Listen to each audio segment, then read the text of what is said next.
Good afternoon, ladies and gentlemen. I'm sure by now you are totally up to your neck with a whole lot of IT bits and bytes being thrown up at you, especially after the post-lunch session. And you still have 2 more sessions to go through. My presentation is pitched at a very basic level and it's not going to be more than 8-9 minutes. So I'll request all of you to just look at it for whatever it's worth. I shall cover this.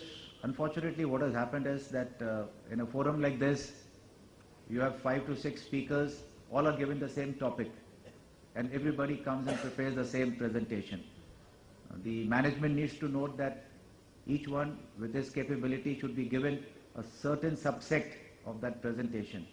Now there's so much of commonality in my presentation with the previous speaker. I hope you will bear with it. I'll skip over that now that I know what he has already spoken. But that is not to say what my next speaker is going to speak. He'll have to bear with me. Okay, I shall cover my presentation as shown. A bit of an overview on the ICT, certain vital assets and critical infrastructure, some challenges in securing these assets and measures to handle them, and finally conclusion. This is what Barack Obama had to say. This world, cyberspace, is a world that we depend on every single day, has made us more interconnected than any other time in human history. In the last 500 years, human society has witnessed 3 phases of socio-technical revolution.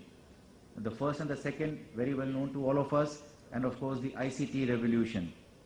The social structures, governance, and the art of warfare have also undergone evolution and synchronization with these phases. It may not be incorrect to say that nothing like ICT has ever been witnessed by human society.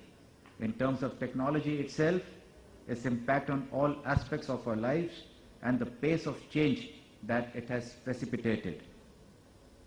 At the core of the ICT revolution is the crucial abstract and intangible commodity, and that's information, whether it is data, intelligence, or knowledge. Information is a vital commodity, having some rather unique attributes. Most of you are aware of it. It can be shared without its value getting diminished. It can be stolen, but it is not measurable. It can exist in more than one place at the same time. It's non-linear in impact, yet even a small quantity can have a devastating effect.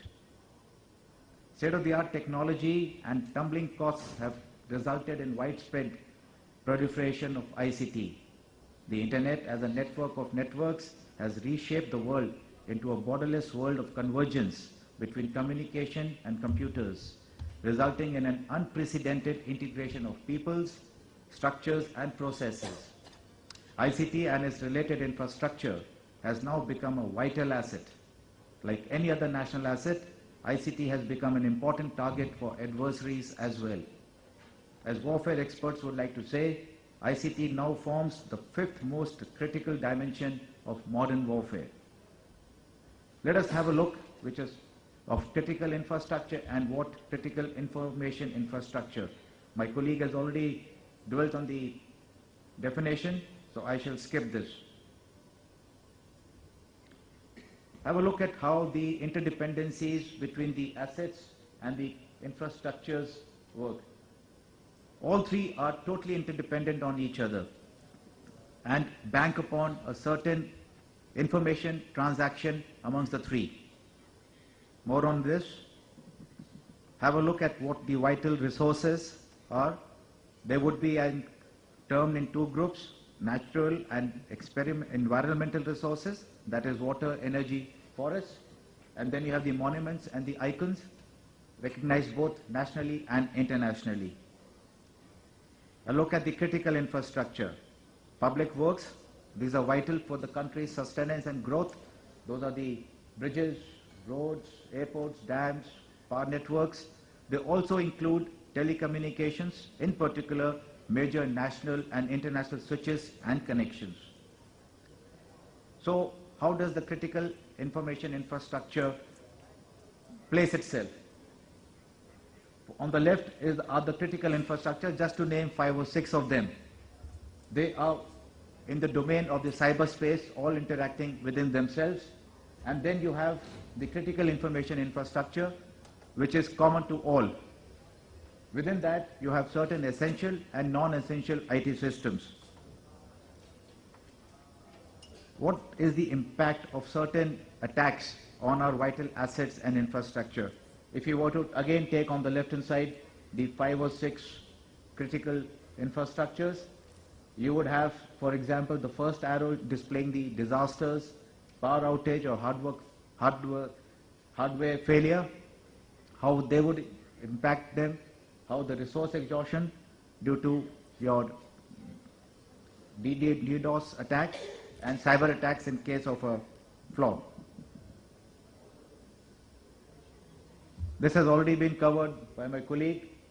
The strategies on the CIIP, prevent cyber attacks against critical infrastructure, reduce national vulnerabilities to cyber attacks, and minimize the damage and recovery time if they do occur.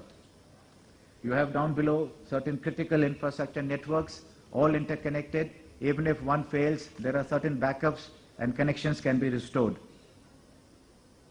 Let's have a look at the challenges in securing these assets and in critical infrastructures.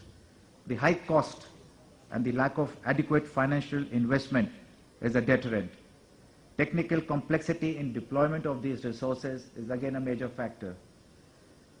The need for cybersecurity education and cultural rethink is very important. Lack of relevant strategies, policies and legal framework are the ones which are constantly setting the systems back. The lack of information sharing and knowledge transfer is yet another challenge. What are the measures to handle these?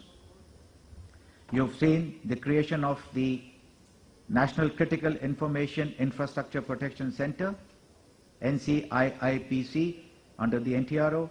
You have the Interdepartmental Information Security Task Force. You have the CERT, IN, that is Indian Computer Emergency Response Team. And you have Information Technology Act of 2000, Cyber Appellate Tribunal, the NatGrid, Crime and Crime Tracking Networks and Systems, NCTC, and not to mention the NTNSCB, all tongue twisters, but they have a whole lot of work charted out for them. In conclusion, individuals, corporations and governments all share a responsibility in securing the environment. Therefore, the private sector, law enforcement, intelligence agencies must be brought together to ensure an integral and successful protection of the national critical infrastructure. Majority of the nation's critical infrastructure is operated and owned by the private sector. However, the government should offer a well-organized, efficient and reliable network to the private sector, covering all relevant fields from battling misdemeanors and early warning to technical expertise and support. Thank you, ladies and gentlemen, for your time.